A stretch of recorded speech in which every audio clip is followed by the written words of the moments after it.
Transcription number 1, 80 words per minute. Start. Now, sir, honorable members will recall that the bill was introduced in the House of the People on the 2nd September 1953. It has had a long history and in one form or another it has been before the public since the end of 1949.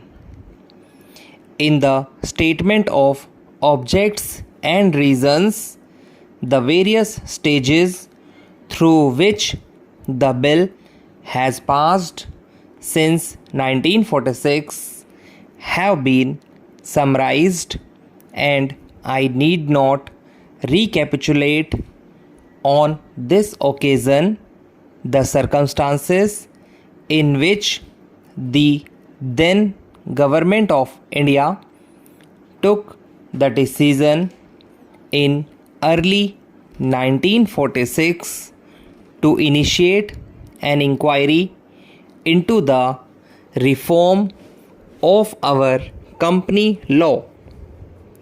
I would remind honorable members that between 1946 and 1948 the entire field of company law was carefully reviewed by two distinguished company lawyers who were appointed to recommend the broad lines on which the present act should be revised.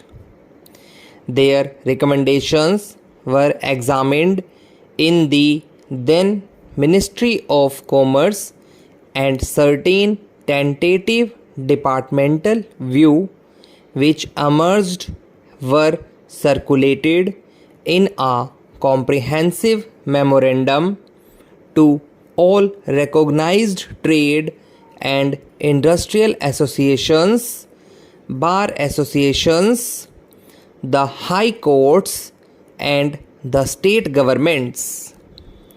That brought us to the end of 1949.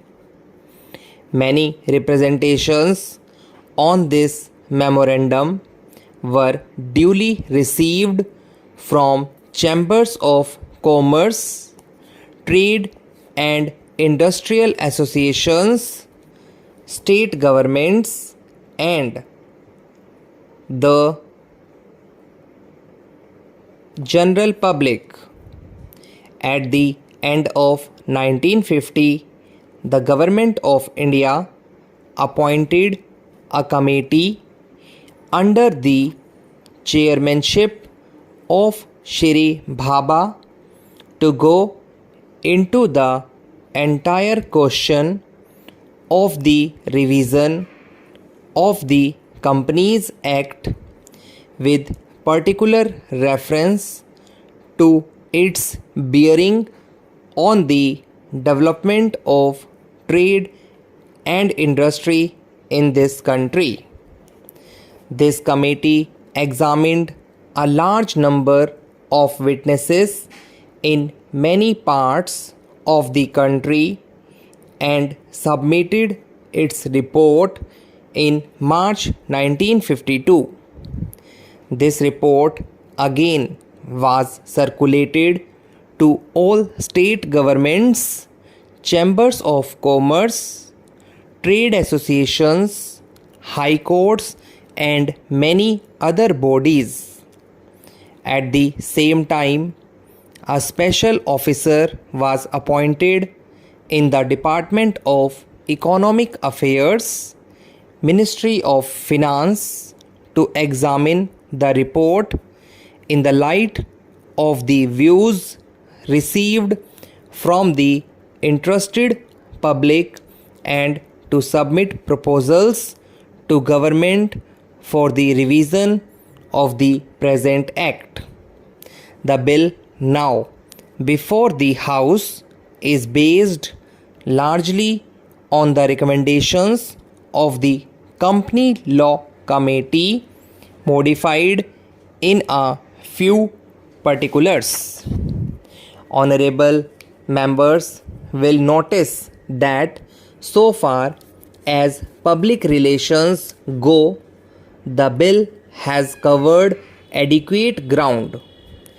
In a measure like the Companies Bill, however, which covers the entire field of the operation of joint stock companies, the limits of consultation and discussion can never be exhausted, and I would like to inform honorable members that although the bill was introduced in Parliament over 7 months ago, our officers have been engaged throughout this period in further studies and informal discussions with the interests concerned, and on occasions I have also participated in such discussions. I have also given some further thought to some of the issues arising out of the bill, and I propose at the appropriate stage to bring before the select committee any changes in the provisions of the bill which seem to me to be worthy of consideration in the light of this further examination.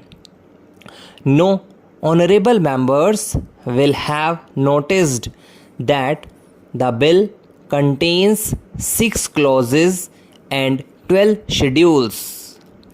I think it is probably one of the longest legislative measures in recent legislative history. Built in size might be regarded as misleading unless I make a few comments. The bill is both, one must remember, a consolidating and amending measure. As mentioned in the statement of objects and reasons, this is the first opportunity which has occurred since 1923 for the consolidation of the Companies Act. Advantage has been taken of this opportunity to redraft several long and complicated sections in the present Act, which have been split up into a large number of clauses. This is the largest single factor accountable for the increase in the number of clauses in the bill. New clauses embodying substantial changes in the present law would hardly constitute more than a small fraction of the bill.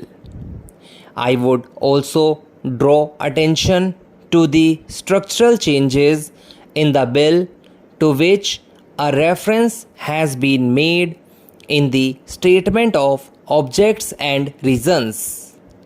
The redraft of the bill and the rearrangement of the existing chapters in the Companies Act in a more logical order have, I think, resulted in a noticeable improvement in the form of the bill, and I hope will facilitate better understanding and appreciation of the scheme.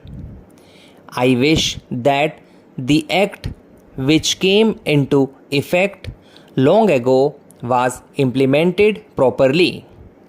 I know that the minister here is very earnest in implementing it, but unfortunately his colleagues at the state level are disappointing him.